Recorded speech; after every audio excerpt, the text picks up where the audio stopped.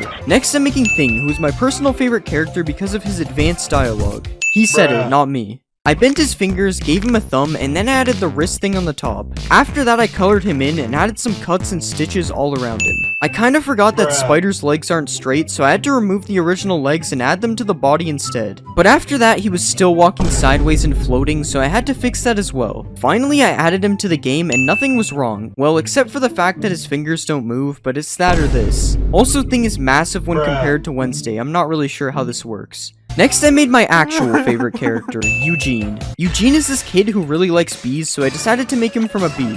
I squished the bee into a body, and then I gave it some legs and a head. I added his puffy hair, and then I gave him a face, and next I added his glasses. I then gave him a gray shirt and added some detail to the shirt, and I almost forgot to give him arms, so finally I gave him some arms. I think if you ignore the fact that he's able to fly, he looks pretty good. Eugene usually takes care of the bees, but now the bees will take care of him. Now it's time to make my actual favorite character, Uncle Fester. Uncle Fester is this weird guy who can make electricity, so I made him from a creeper. You'll see why. I turned the creeper body into a human body, and then I colored his shirt and added the collar on top. I then gave him a face, and I tried to blend the dark parts around his eyes into his skin, and it ended up looking kind of weird. Next, I gave him some ears, and finally I colored in his pants. I'm not going to lie, he kinda looks like the McDonald's villain. Because Uncle Fester conducts electricity, I decided to edit the charged creeper to fit him, and it was surprisingly easier than I thought. In the show, Uncle Fester is also shown downing an entire bottle of ketchup, so I retextured the potions to ketchup bottles out of respect for him. This is how Uncle Fester looks when he's surrounded in electricity, and this is how much damage he does when you aren't paying attention. The charge made Uncle Fester too dangerous, so I decided to put him in prison for the various crimes he committed in the show. Next we'll make Enid, and she's a wolf, so I'm going to make her from a wolf. Creating a person from a wolf isn't the easiest thing to do, so I basically deleted all the body parts and made her body myself. I then added her hair with the fancy colors on the side, and I gave her a face. After that, I made her a striped sweater, and finally I put her hands in a claw position or something. Surprisingly, she isn't too broken in game except for her fingers. I'm trying to find out why I put both thumbs on the same side. I put Enid next to Wednesday, and there's a really weird height difference. I mean, look guys, she's even taller than me. I also tried to tame her because she's a wolf. In the show, there is a monster, and it looks kinda goofy, but it's supposed to be scary, so I made it from the scariest mob, the Warden. I gave it a big hunchback, and then I repositioned all of its body parts. I then gave him a big mouth and some funny looking eyes, and then I filled his mouth with teeth. Finally, I colored the rest of him blue, and gave him a little bit of hair on his head, just like he has in the show. Okay, it seems there's a little bit of a problem with his body parts. I fixed his body and he still looked terribly messed up because of the Warden's animations, so I decided to just leave it, mainly because I don't know how to change animations. Alright, now we can see who will win, Wednesday and Enid versus the Hyde. Okay, this is a really good fight, guys. The next character we'll be making is Tyler, for no reason, of course. I made Tyler from a piglin because, well, I don't know, I just did it. I gave him some hair, and then I drew his face, and I decided to make him from the coffee shop, so I gave him a brown shirt, and then I added his apron, and finally I gave him some black pants.